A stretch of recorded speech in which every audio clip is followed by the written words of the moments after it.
She stood alone. She said no. Our country is in a state of mourning. Some of us must say, let's step back for a moment. Let's just pause just for a minute and think through the implications of our actions today so that this does not spiral out of control.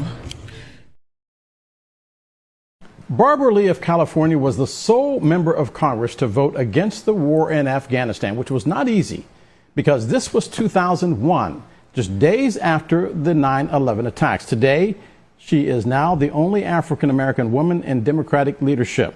Our D.C. correspondent Bofta Yimam sat down with the Congresswoman for an exclusive one-on-one at the Capitol. Good morning, Bofta. It took 20 years, but Barbara Lee was right. She was right, and all these years, Congresswoman Lee has been fighting against authorizing unlimited military force in the aftermath of 9/11, a move which established the framework for what she calls forever wars. Back then, she got harsh backlash in that historic vote, but today, many of her colleagues are now backing her and that courageous decision. You were the only member of Congress to vote against the 2001 war authorization aimed to target those responsible for the 9/11 attacks. Talk a bit about what it took for you to do that and the importance of standing up 20 years ago and still fighting today. Well, first of all, the way that authorization was written, it was 60 words and it was a blank check. It wasn't just targeted, but it set the stage for forever war. Here we are now, 2021. That authorization is still in place. It's been used over and over and over again for non-related to 9/11 events. It was used in Niger when our soldiers were killed. We didn't even know they were in Niger. It's been used for domestic spying and surveillance in this country. It's been used in over 19 countries for non-related events as it relates to 9/11.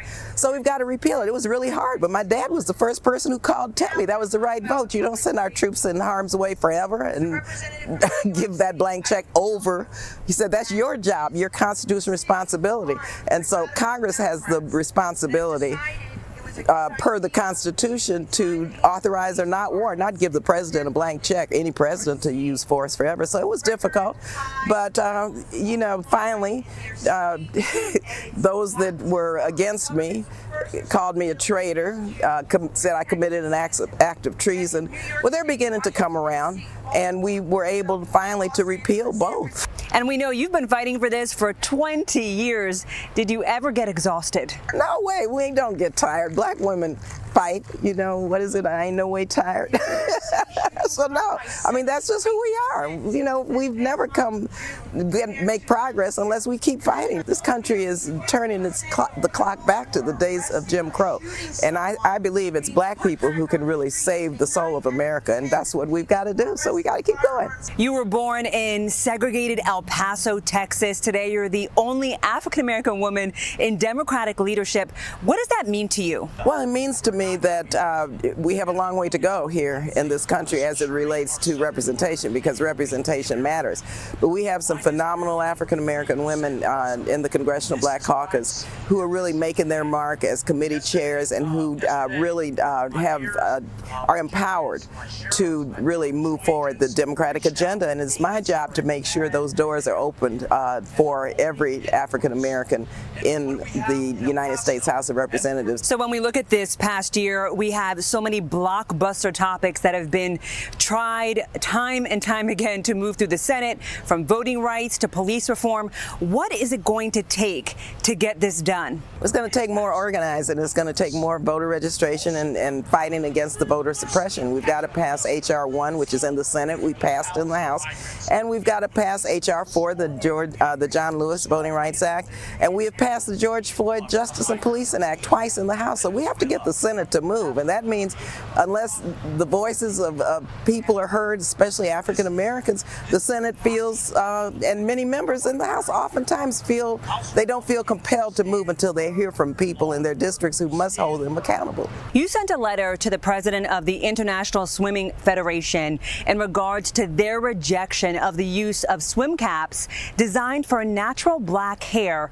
Talk about that and the impact of the Olympics. I've been on this hair thing since I started wearing my hair the way I wear my hair. I mean, this goes back to the 70s. And it's just outrageous that African American men and women have to deal with these barriers still in terms of their hair. It's like, come on, years ago I had to lead the effort to get the military to back off of their requirements about wearing cornrows and natural hair in the military. And we have now the Crown Act that we're working to try to make sure passes. We passed legislation in California to say that black people of color can wear their hair the way they so desire and the way their culture allows, and to be free. And this is another issue of freedom of choice. Black people need to be able to wear swim caps that based on the contour of their hair, their face, and do what's necessary that they want to do. And so to see this manifested now, it makes me very angry, but also it's a moment of where people can understand what systemic racism is. I wanted to be a cheerleader when I was 14 in San Fernando, California, and they didn't like the way I looked, the selection committee, because I wasn't blonde and blue-eyed.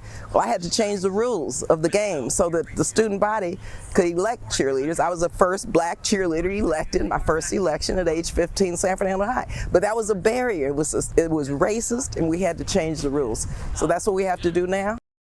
Now, I have agonized over this vote, but I came to grips with it today, and I came to grips with opposing this resolution. Was any part of you nervous to stand up, being the sole member of Congress, to say, this isn't right, I simply cannot back this? I wasn't that nervous. I was sad. I was angry.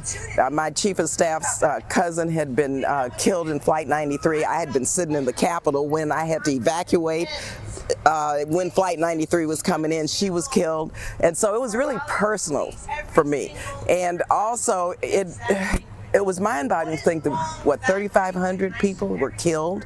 I saw the Pentagon, the smoke from the Pentagon in the air burning when I was running up the street up here, up Pennsylvania Avenue. So that night when I was on the floor, you know, I was angry and I was sad, and I was worried about this country and what it was going to be doing, and those young people who we were sending into harm's way. But believe you me, I knew we had to respond. I mean, I'm not a pacifist. I knew we had to bring these terrorists to justice.